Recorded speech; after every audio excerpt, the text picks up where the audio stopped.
que eu entendo que eu nunca gostei de falar do antes. Falei para ele, pastor, eu sou igual Paulo, é do caminho de Damasco para frente. Mas eu entendo que às vezes a gente precisa falar algumas coisas quando Deus permite de falar, é porque existe um propósito. Então, meus amados irmãos, antes de nascer, minha mãe teve um sonho. E ela sonhava que eu nascia com uma deficiência. E logo no meu nascimento, ela me ofereceu.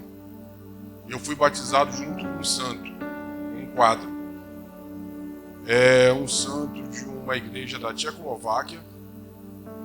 Ele estava passando a imagem aqui no Brasil, ela comprou o quadro, e o padre foi lá e benzeu a mim e ao padre. E esse quadro me acompanhou aí 25 anos da minha vida.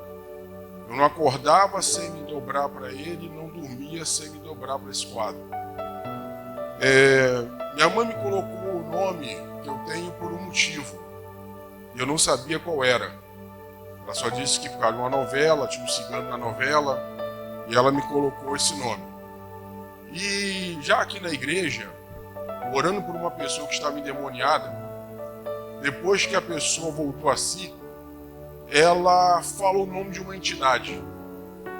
E aí eu fui descobrir por que eu recebi esse nome.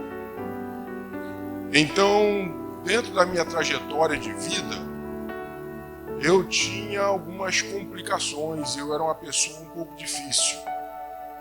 A ponto de, no período que eu comecei a visitar as igrejas, eu ia na igreja de Bom Sucesso, quando era na Rua Pesqueira ainda, e no final do culto, eu era muito sistemático.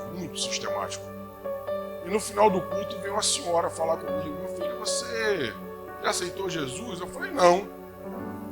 Vamos lá, vamos aceitar Jesus. Eu falei, não vou não, senhora. Mas com esse tom de voz, irmão, não vou não, senhora. E eu era noivo da Carol desviada da igreja. E aí ela, garoto, deixa ele falar desse jeito, vai lá, ela tá falando pra você ir. Eu falei, já disse que eu não vou, e você que é desviada, se quiser que vá. Isso para vocês entenderem como eu era.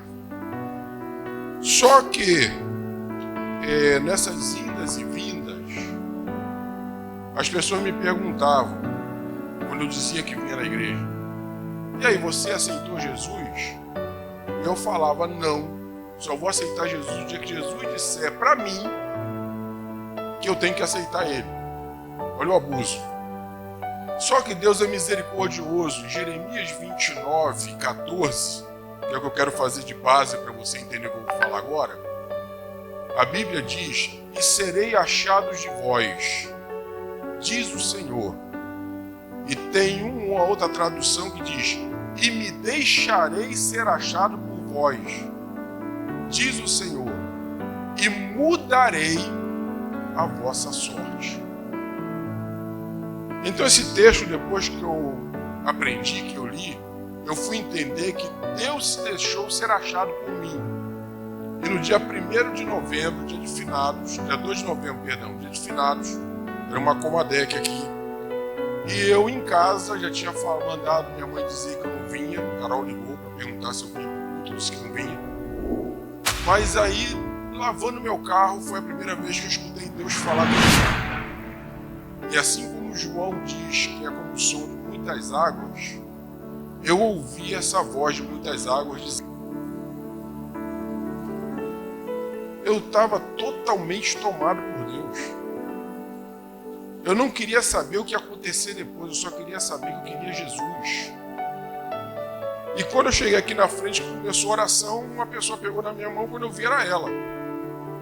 Só que eu era tão complicado, irmãos, que anos depois eu peguei Carol conversando com uma pessoa aqui da igreja e dizendo que ela ficou 1 ano prestando atenção para ver se realmente eu tinha me convertido. Porque ela sabia quem eu era. Só que no dia seguinte, de manhã, isso foi no sábado, no domingo de manhã eu entrei por aquelas portas ali. E quem me recebeu foi o irmão Josias Irineu. Me colocou sentadinho ali, me levou para casa dos novos convertidos. Eu comecei a assistir a aula, nunca mais saí da presença de Deus. E no domingo à noite, eu sentei e o pastor, na hora que ele estava pregando, no meio da pregação, ele parou e falou assim: nós vamos orar por unção. Eu não sabia o que era unção, irmãos. Eu era católico, não sabia nada disso. E aí ele, na hora que estava orando, eu senti uma mão pegar na minha cabeça. E aí eu achei que era um dos obreiros.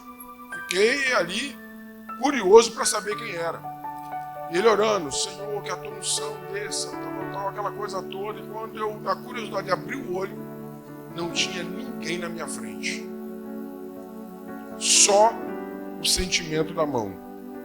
Quando terminou o culto, ele saiu daqui de cima, foi até lá no final do culto, depois da porta, tinha um mural ali, e eu fingindo que estava lendo alguma coisa no mural.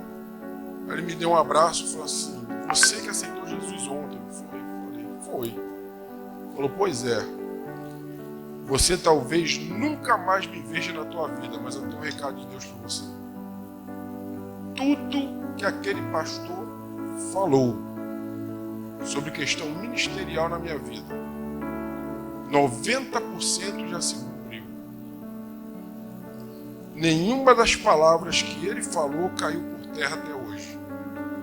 E depois disso começou uma reviravolta dentro da minha casa. Eu fui o primeiro a aceitar a Cristo. E quando eu aceitei a Cristo, aquele quadro que andava comigo, eu falei que não queria mais. A minha mãe tomou para ela. Meu pai foi salvo pela minha pregação antes de morrer. Minha mãe foi curada antes de falecer de um mal que médico nenhum conseguia resolver. Porque eu cheguei lá e pus a mão e orei por ela pelo poder da palavra. E um tempo depois, quando aconteceu isso, que ela recebeu essa oração, Deus falou: não fala nada e vai embora. Fui embora para casa. Uma semana depois ela me ligou. Falou: meu filho, eu quero ir na igreja contigo. Quando ela chegou aqui, aceitou a Jesus. No dia seguinte ligou para mim: meu filho, o que eu faço com esse quadro aqui? Eu quero que você tire tudo. Não tirei nada antes da permissão dela, de Deus fazer a obra nela. Porque não sou eu que faço a obra. A Bíblia diz que não é por força nem por violência, mas é pelo Espírito de Deus. Então o que eu tenho para falar para vocês nessa noite é o seguinte: que Deus, quando Ele tange a vida de alguém, Ele muda radicalmente a história do ser humano. E aquela pessoa que antes não tinha muita perspectiva passa a realizar obras extraordinárias, porque ele pisa na terra, mas ele está conectado no céu. Deus abençoe a todos.